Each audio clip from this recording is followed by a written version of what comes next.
ध्यान से सुनना।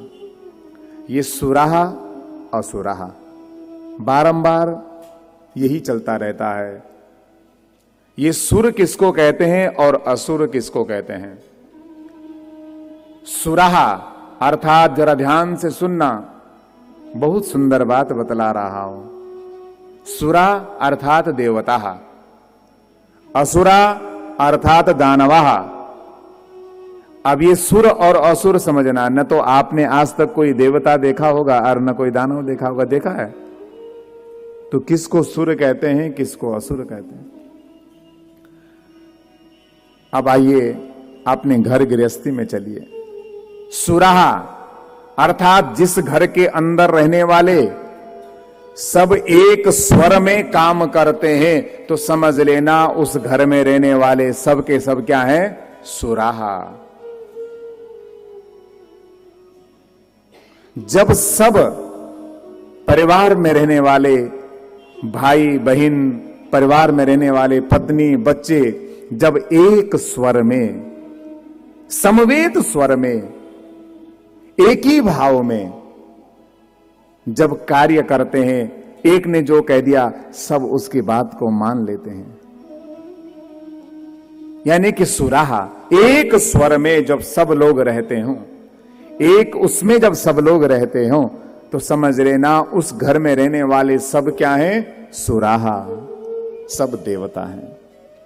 और असुराहा, जिस घर में तेरी ढपली, तेरा राग और तेरा डंडा और तेरी लाठी, तू अपनी कर ले, तू अपनी कर ले, मैं अपनी करूंगा, वो अपनी करेगा, तो इसका मतलब उस घर में क्या है?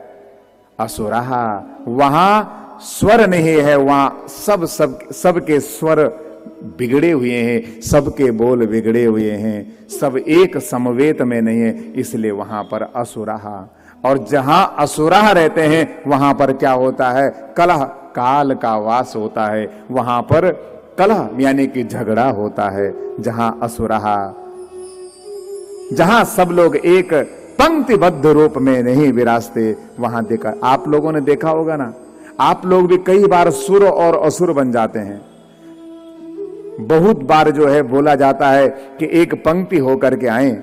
अगर जितने लोग पंक्ति में आते हैं तो समझ लेना कि आज कुछ समय के लिए आपके अंदर कौन जाग गया है? सुर जाग गया है, देवता जाग गया है। और जैसे ही पंक्ति तोड़ करके सब असुर होने लग गए, तो समझ लेना कि आसुरी भाव उत्पन्न हो गया। एक स्वर में, एक पंक्ति में जब काम करते हैं तो वो है सब सुराहा। और जब पंक्ति को तोड़ करके, अपने परिवार की मान मर्यादाओं को भंग करके, अपनी कुल परंपराओं की मान्यताओं को भंग करके जब हम इधर उधर डोलने लग जाते हैं, तो वही, उसी का नाम क्या है? आसुरी है। ये दो भाव हर एक व्यक्ति के अंदर निवास करते हैं। यानी कि आप और हम सब के अंदर देवता भी वास करता है, सुर भी वास करता है, और दानव भी वास करता है, असुर भी वास करता है। कभी देव जाग जाता है जब सत्संग में बैठे होते हो, जब भगवान के पास बैठे होते हो, तो तब कौन सा भाव जागृत हो जाता है? देव भाव, सुर भाव जागृत हो जाता है। और जब फिर कहीं कुसंग में चले गए तो फिर आसुर भाव उत्पन्न हो जाता है। ये संग का दोष है। इसलिए अच्छा संग करना, अपने अंदर उस सुर भाव को जागृत करना, अपने अंदर उस विवेकी भाव को